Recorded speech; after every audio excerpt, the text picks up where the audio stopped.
Thoughts are there and they just flow like air. Thoughts come from memory, and memory is formed by knowledge, and knowledge comes from our experience. Whatever experiences have been there in humanity are the basis of all knowledge, and that is spread cosmically. And as a result, a memory is created. This memory is also not individual, it is cosmic. Individual memory is only on the surface, but underneath is the collective memory. From the memory comes out thoughts and keep traveling from one person to the other. What type of thoughts will flow through a person depends on the make of the body-mind instrument. In a particular state of body-mind, a particular type of thought will pass through it.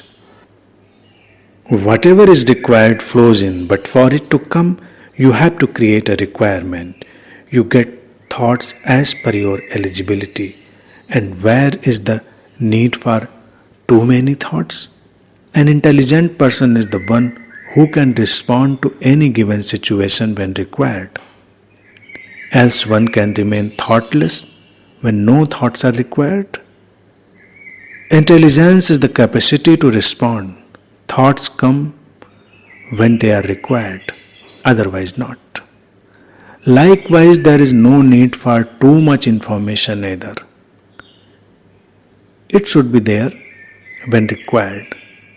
Your body-mind instrument should be such that information flows when required. When it is not required, no information is there. You are empty. Meditative people have known this for ages, and they say that it comes from beyond. It comes from outside. And sometimes they say the flow of thought comes from below.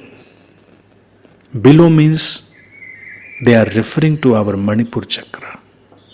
The thought center gets activated there and gets expression in the brain.